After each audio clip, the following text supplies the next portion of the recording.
बिस्मिल्लाहिर्रहमानिर्रहीम। अस्सलाम वालेकुम नाज़रीन, उम्मीद करता हूँ आप खैरियत से होंगे। मेरा नाम एतजाज़ फैसल है और ब्रॉडबेस ट्रेड एंड मार्केटिंग के चैनल के ऊपर आपको खुशामदीद कहता हूँ।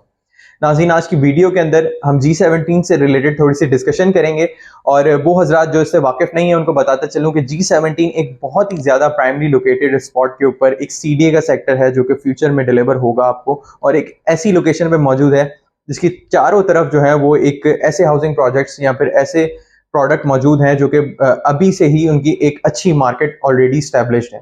G17 main Kashmir highway, main Srinagar highway के ऊपर लोकेट करता है, ठीक है। और इसके अंदर आपको की पॉइंट अगर बताता चलूँ तो मुमताज़ सिटी के जो डेवलपर्स हैं वो इसको डेवलप कर रहे हैं। नेस्पाक इसकी कंसल्टेंसी प्रोवाइड कर रहा है। नेस्पाक एक वो इदारा है जिसने इस्लामाबाद इंटरनेशनल एयरपोर्ट या लाहौर मेट्रो जैसे बड़े प्रोजेक्ट के अंदर अपनी जो है वो इनपुट उसने दिया था, और एक सेमी गवर्नमेंट इदारा है, और इसी वजह से जो है वो एक G17 को एक मजीद एज मिलता है। G17 के अंदर डेवलपमेंट का काम बहुत अच्छे से चल रहा है, ठीक है। सिवरेज का 1 और 2 के अंदर बेसिकली अगर बात की जाए, CDA सेक्टर का रूल होता है कि 1 के पीछे 2 होता है, ठीक है। सब सेक्टर्स होते हैं, एक CDA सेक्टर है लेट्स सपोज, उसके अंदर एक सब सेक्टर्स हैं 1, 2 एंड 3 एंड 4। 1 की बैक साइड पे 2 होता है, 2 के साथ 3 होता है और 3 के ऊपर 4 होता है। दैट मीन्स कि 1 और 4 इक्वल होते हैं, 2 और 3 जो है वो साथ साथ होते हैं। G17 के अंदर 1 और 2 के अंदर जो है वो क्लैरिटी मौजूद है। हवा के अलावा जो है वो ऐसे प्रोडक्ट मौजूद हैं जो कि ऑन ग्राउंड के ऊपर मौजूद हैं, जिनको टॉप प्रायोरिटाइज रखा जाता है। और मेरे एंड से या मेरी टीम की जानिब से आपको यही मशवरा दिया जाएगा कि अगर आप G17 के अंदर ख्वाहिशमंद हैं इन्वेस्टमेंट की, और अगर आपके पास फंड्स हैं तो आपको डेफिनेटली ऐसी प्रोडक्ट के अंदर जाना चाहिए जिसके ऑल ड्यूज क्लियर हो और जो कि मैप के ऊपर आपके सामने मौजूद हो। आपको पता हो कि आपका प्लॉट नंबर क्या है, स्ट्रीट नंबर क्या है, ईच एंड एवरीथिंग आपके सामने क्लियर हो, और वो उसका फ्यूचर भी मुनासिब रहता है और आपके अंदर कोई टेंशन नहीं होती। इसके अलावा आपके पास और ऑप्शंस भी मौजूद हैं। आपके पास ऐसी फाइल्स मौजूद हैं जिनकी जो है वो नॉन बैलेटेड फाइल कंसीडर होती हैं, जिनको बैलेट किया जाएगा फ्यूचर के अंदर, और वो 1 और 2 के अंदर आएंगी। इसके अलावा 3 और 4 की जो है वो परचेजिंग चल रही है, और अब इस वक्त क्लैरिटी उस तरह से मौजूद नहीं है जिस तरह से 1 और 2 की है। तो हम लोग ब्रॉडबेस ट्रेड एंड मार्केटिंग जो है वो इस वक्त सिर्फ और सिर्फ 1 और 2 को डील कर रहे हैं।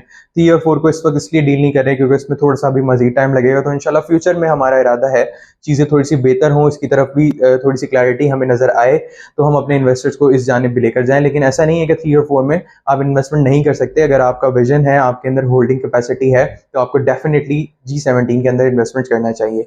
इस वक्त अगर बात की जाए रेट की, तो रेट जो है वो समझें कि आपकी दस्तरस के अंदर है, और ऐसे लोग जिनके पास पैसे कम है, पैसे मौजूद नहीं हैं, या वो चाहते हैं कि जैसे लेट्स सपोज वो 10 मरले का प्लॉट लें तो वो 10 के बजाय 7 मरले का ले लें, वो 7 के बजाय 5 मरले का ले लें, लेकिन ऑन ग्राउंड को तरजीह दें।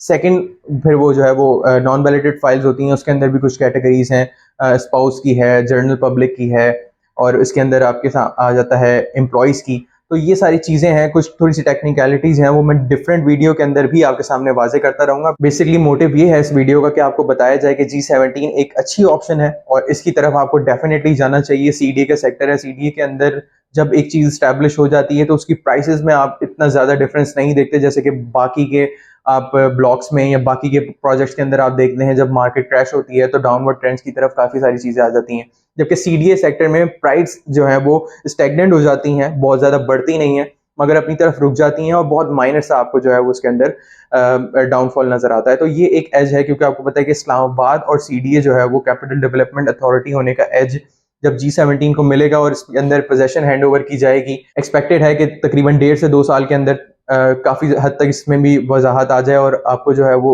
एक एटलीस्ट G17 की जो है वो पोजेशन हैंड ओवर कर दी जाए। तो जैसे ही पोजेशन हैंड ओवर की जाएगी तो आप देखेंगे कि ये जो है वो ऊपर की तरफ जाएंगी चीज़ें।